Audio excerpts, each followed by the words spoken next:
Good morning and welcome to John Beck. This is your principal, Mr. Lin, and I hope that you had a wonderful 3-day weekend. Today is Tuesday, May 28th, 2024, and it is a day C. For instrumentals, it's a day 3. Now, before we kick off this wonderful day, I want to invite you, as I always do, to please stand and face the flag for the Pledge of Allegiance.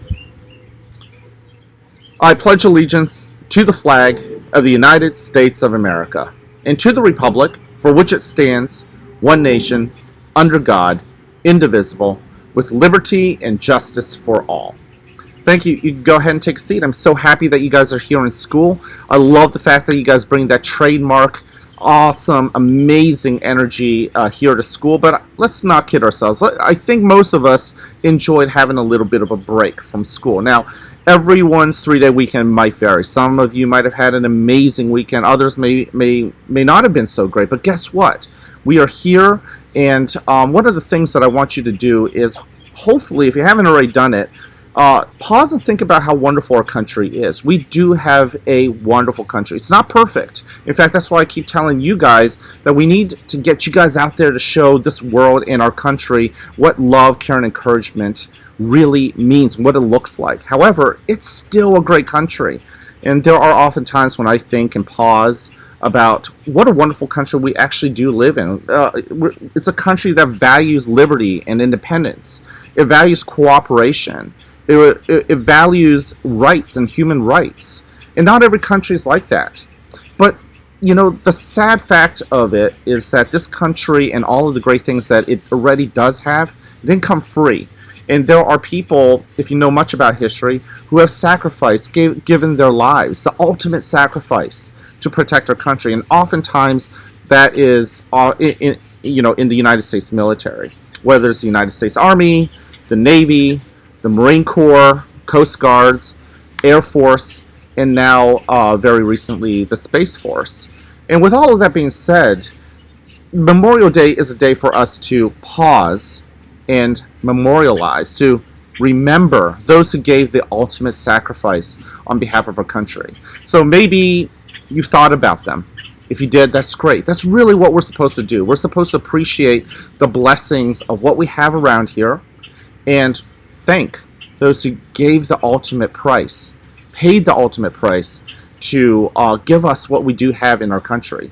And because of that, because people have laid down their lives to protect our country, to preserve the ideals, life, liberty, and the pursuit of happiness, because of all of that, I think it's really important that we put it upon ourselves to make this a better country. And yes, it doesn't matter how old you are. You could be 5 years old, you could be 12 years old, 13 years old, and going on forward into high school, into college, or whatever job you end up doing. Guess what? It's important that you live not just for yourself, but you also live for the people around you, and that oftentimes that's your country. How can you make your country a better country? How can you make it more respectful? How can you make it more responsible? How can you make it more ready to be the best version of the United States of America that we can be?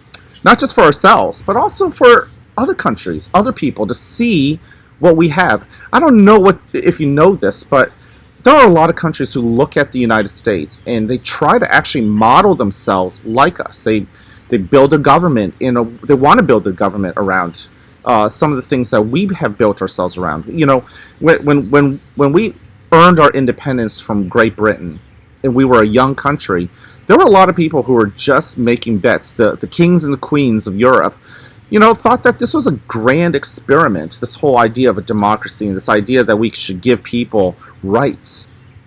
Now, even back then we had slavery, and we weren't perfect, and it took us a really heartbreaking and tough history to begin to rectify a lot of those things. But the ideals are there, and people back then really felt like the United States of America would fail.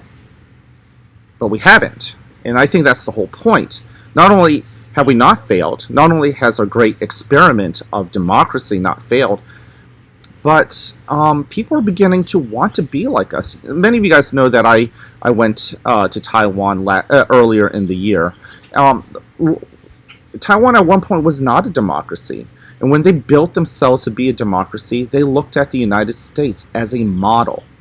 So what does that mean for you and me, right? So we're now Americans. We're We have I've given you the charge to go ahead and make this a better country. What does it mean for you now? Okay? What does love, care, and encouragement look like from a patriotic lens? I want you to think about that. Your answer will be different than my answer. Your answer might be different than the next person's answer. But there's one thing that is really important for you to know, is that you can actually be a positive change. There's not a single one of you that can't make a change. You have the possibility to do that. All right? So once again, we've got 3 expectations here at the school. Let's start there. Respect, responsibility, and readiness. I saw some good respect, responsibility, and readiness last week at our amazing field day. If you haven't thanked Mr. Gaffney for his planning, make sure you do that. And also make sure you thank your teachers. A lot of them were involved in the planning as well. Okay? Our 6th graders will be going off to their district track and field competition today. I know they're going to show our district what it means to be a John Beck student, right? And it's not just our amazing athletic prowess, but also our respect and responsibility and readiness.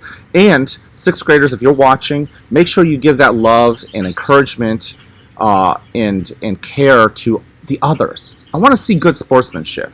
You know, I did see some people, some John Beck students run up to their opponents even during field day and give them a handshake. And the reason I know that's because I happened to be playing a capture the flag, and some of our amazing 5th graders ran up to me at the end after beating my team, I believe, and gave me a handshake and said, "Good game." Wow, I didn't expect that. We didn't ask you to do that, not that I believe, and yet you did it. And that's respect and responsibility and readiness right there in a nutshell. So today we have the opportunity to make it a great day. And we have an opportunity to make our community, our school community, our Lititz community, and our nation a better nation. Okay? So I want to invite you to be a part of that. I'm going to be working on it. Hope you will be too. Join me. All right. You know how I like to wrap this up. If nobody else has told you this, I want you to hear it from me. I love you. I care about you. I'm here to encourage you. I want you to go ahead and spread that message, not just in the words that you say, but not just in your signing, but also in how you live it, how you show it. And all of you guys have some great heart and a great mind. Get creative. Think about what love, care, and encouragement can truly look like. All right? Can't wait to see you guys around. Have an awesome day.